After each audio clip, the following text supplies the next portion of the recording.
Okay, so this is the next video into the continuation of our FastAPI series. So today we will cover this topic, that is the static files, and it comes under this tutorial guide only in the official documentation. So if you go under the tutorial user guide, so we have one topic, static files, right? So we will cover today, but before that, so let's activate my environment. And let's look like how our app looks now till now.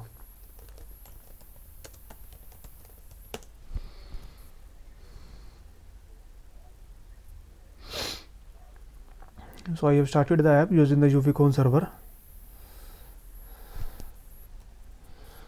localhost.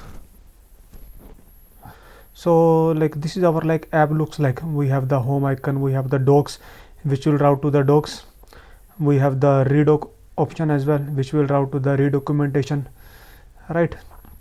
So we have we have the redoc,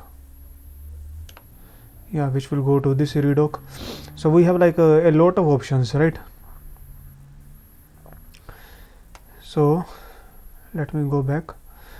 So now we will look at the static file. So first we understand what is the static file. So generally when you open any website, you could see a website load some images, right? So maybe some image at here, some a logo icon, some images at the back end, some images, there are some images which website load.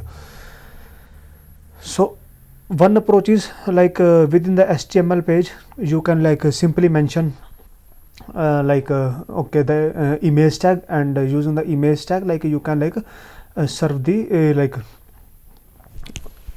images. But if you aware about the Flask, so Flask also use the concept of the static files. So similarly in the Flask we have the concepts of the templates, so templates and the static files. Similarly in the FastAPIs we have the concept of the templates and the static files. But the advantage of the FastAPI is FastAPI is serve the static files asynchronously. So when I say asynchronously, it means, so let's suppose, so there is a one page.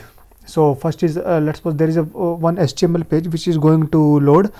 So in the first page, in that page first you have the navigation bar, then you have one image icon, then you have some text, then you have again image icon, then you have again text. So if it is synchronously, so how it will load? So first it will load the navigation bar, then it will try to load the image. Okay, but let's suppose it is loading the image from another server, from from Google bucket, from Google Cloud bucket where we have stored the images, or from Amazon bucket where we have stored the images, right? So it is trying to load the images from that server, and let's suppose there is some issue between the connection, network issue, or any issue. So what it will do, it has loaded the navigation bar, but while loading the image it is facing some network issue, so it's stuck at this point. The rest of the page will not even get loaded, but ideally our rest of the page is coming from our server, but the image is coming from some another server, that is some cloud bucket, cloud storage bucket. So if there is an issue with that bucket or any cloud network, but there is not an issue with our server, so ideally this image, let's suppose there is an image, this image should not load, but rest of the page should get load. So if you follow the synchronously concept, so synchronously concept means the page will get sequence by sequence.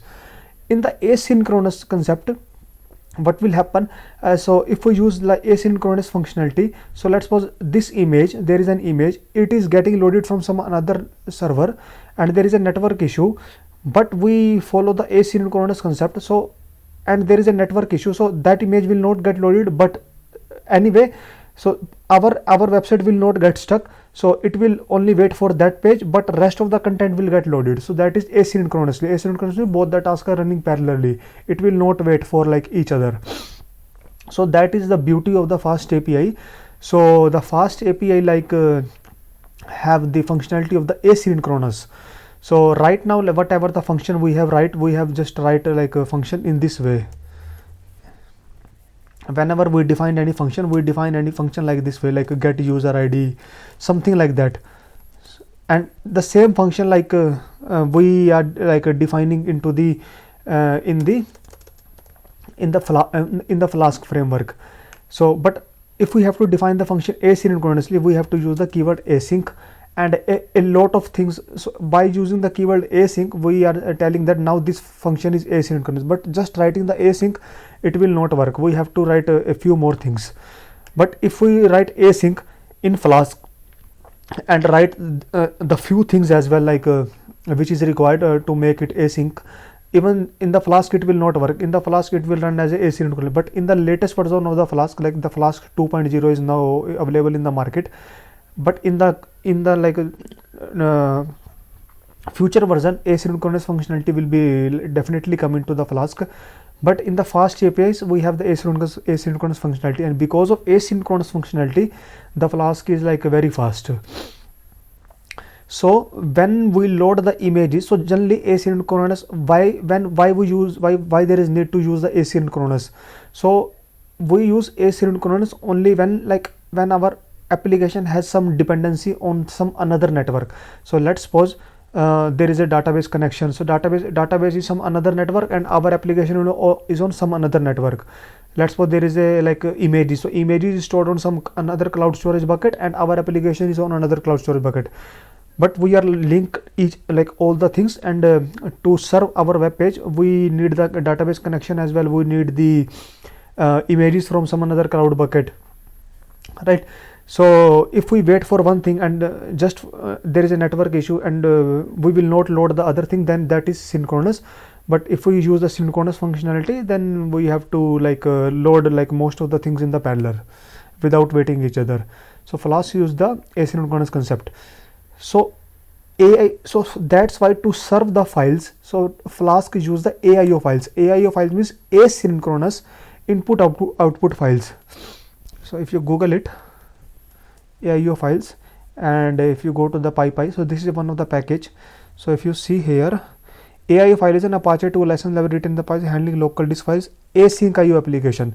Async IO application means asynchronous input output application. Okay, so which should not block the execution thread. So when you load any file, it will load. So let's suppose you have loading some files from one bucket, and there are after this file, after this function, there are so many other functions as well which are not dependent upon this function.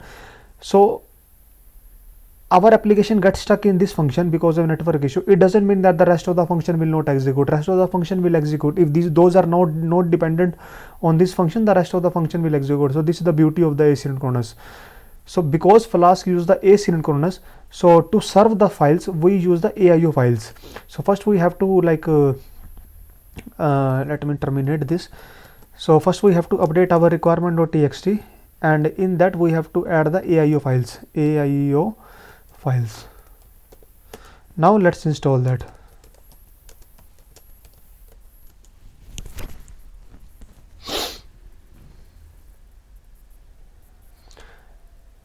So AIO files 0.7.0 has been successfully installed. So let me clear that. Now come to this, what is the static files. So when any web page get loaded, so it shows some images as well, some images, some videos, some CSS stuff, some JavaScript stuff, right?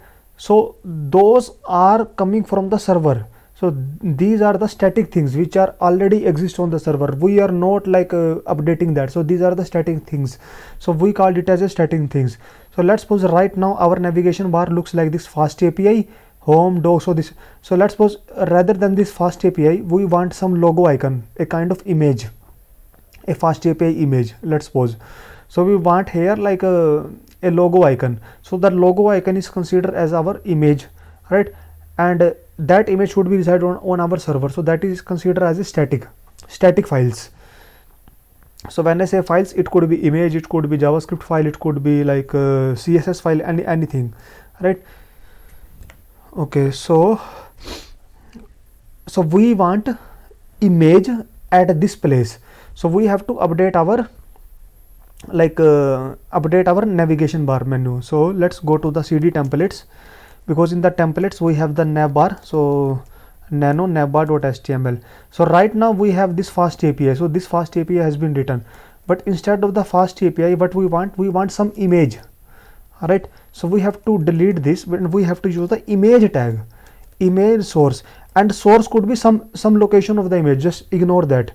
Along with that, there are few things which generally is prefer. So alt is alternative text. So let's suppose there is an issue while displaying the image, so at least it should display something, so logo, right? And it is always recommended to use the width and the height. So let's put width is 24, height is also 24. Why it is recommended? So let's suppose our website has got changed or something like that, so generally it is recommended. If you go to the image HTML and go to the W3 schools, so what is the syntax of image? So image source, so some URL of the image, like alt is like alternative text, then width and the height. If you read the official documentation, like is the like alternative text, just they, if let's suppose there is some reason that if our image is not getting displayed, then it should display some text. So that's why like we use the alt. And note, always specify the width and the height of the image. If width and the height are not specified, the page might flicker when the image loads. So this is generally always recommended. Okay, so this is done.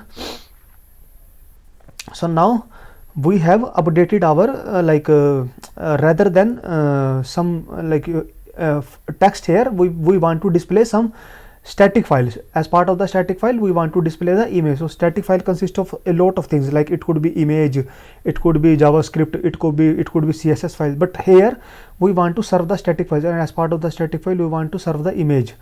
So first we have to update our HTML. So we have updated that. For the source tag, just leave it blank for the time being. So I have saved that, and okay, my web app is not running. UVCon main app hyphen reload could not. Okay, I am in the template folder. UVCon main app hyphen reload. So now like some text is being displayed. So let's suppose there is an issue while displaying the image, because I have not like displayed the image, let's suppose. So there is an issue while displaying the image, so it will like show me the some text of the particular image, right? Okay, that is done. So now what next? So next is, so okay, so you open the main dot, but before that let me show you one thing. So cd web apps ls cd routers ls nano item.py. So when we like serve the template, so we use the Jinja 2 templates and we define the like directory of the template. So similarly, same concept we have to use in this as well. So go to the nano.main.py file, right? So in the main.py file, we have to define from where the images will be picked, so from where the static files will be picked, right? So to define the directory, first we have to import from FastAPI dot static files, import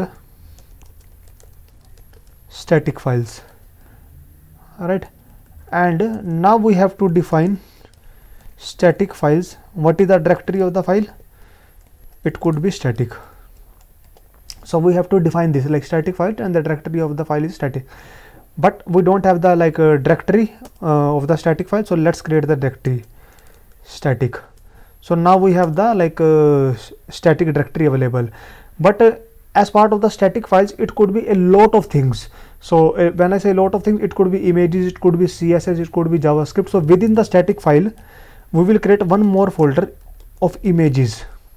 So now within the static file we have the images. So if we have to use CSS, then we will create one folder CSS. If we have to serve the JavaScript, then we will create one more, so that everything is separate, like segregated.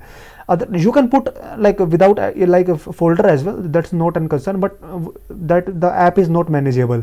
So we have to manage our app. So I have like write an images folder here. Okay, so let me go to the Google. Alright, and let me search the FastAPI logo, and if I go to the images, so let's suppose I have downloaded this logo. Ideally we should not use this logo because otherwise we will get the copyright strike, but we are doing the testing, we are not using this in our production, so let's save that, because here if you see, images may be subject to the copyright.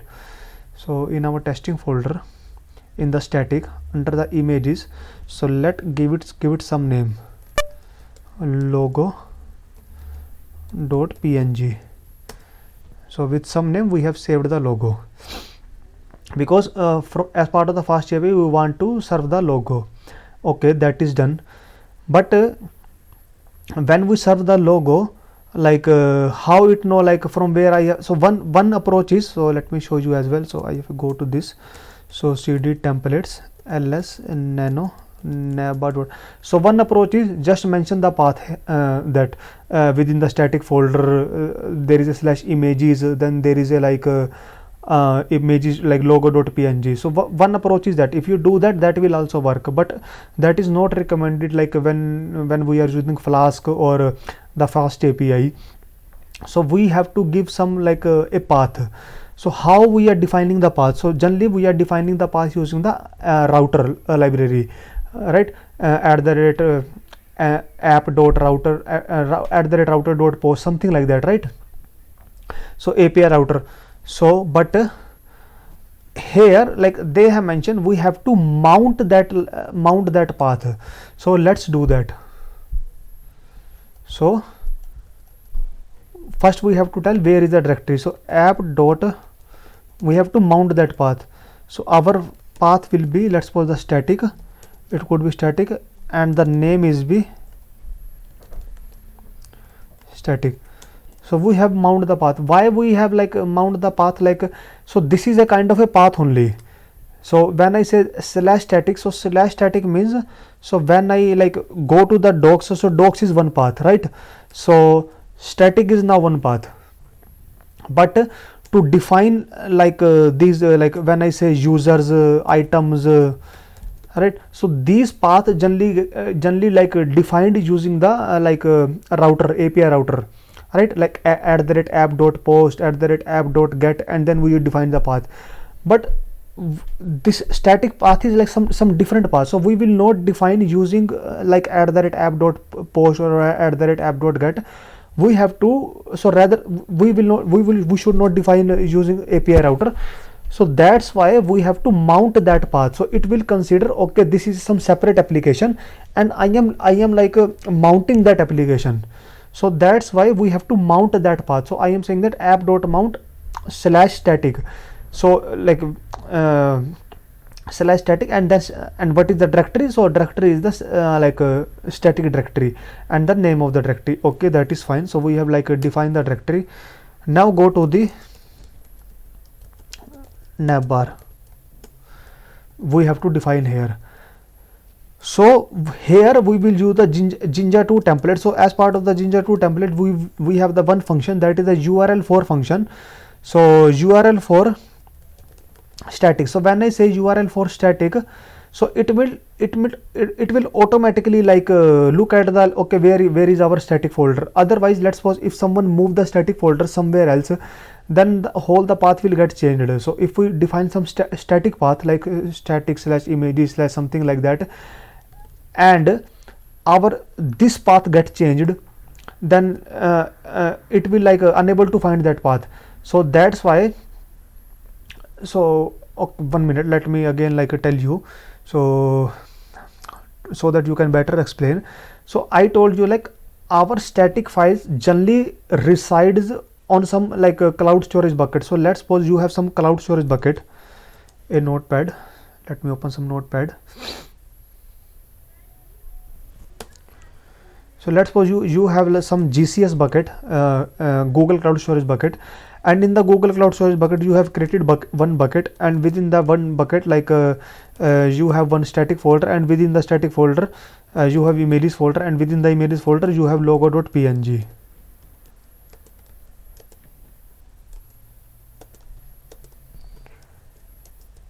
Alright, and this bucket is public, and there is a URL for the bucket. So let's suppose there is a URL, right?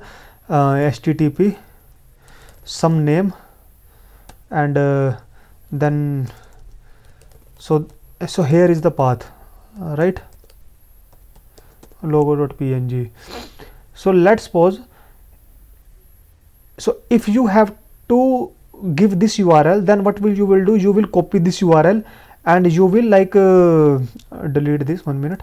So between the quotes you will mention that URL, right? So if your images are placed at some another server, right, you will give that URL. But let's suppose if this path, this domain will get changed, so your server get changed, now you are images on some another server or some another path, let's suppose, so this URL get changed it somehow.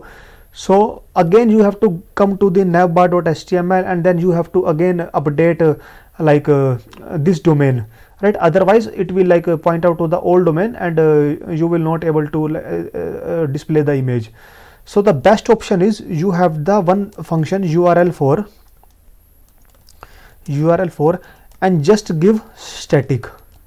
So wherever the static folder will be placed, it will automatically, let's suppose in future we will change this path, so automatically it will this URL4 has the beauty, automatically it will check, okay, where is the this static folder will be placed within our server.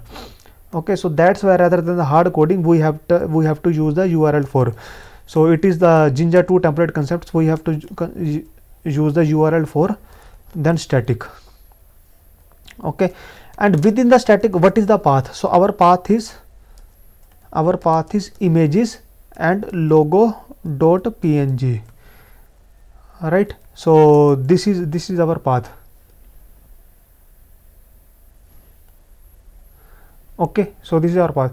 But if you notice, here we use the double quotes, again where here we use the double quote, so it will get confused because it will thought this double quote is get closed here, but no, this double quote is getting closed at last point. So what we will do, so if we use the double quotes at the outside, we will use the single quote inside. So we will use the single quote inside, so that our Python should not get confused. Okay, so now we have mentioned that, okay, it should pick from here.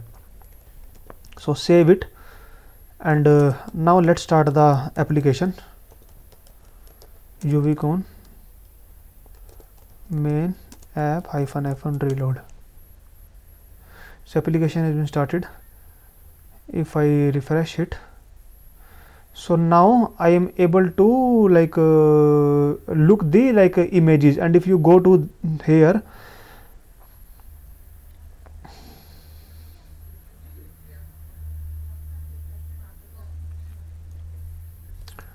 okay, so here where our image is placed, so static images logo.png. so when I go to this URL, I am able to browse the images. So it says that my image is present at some application, not at some local path.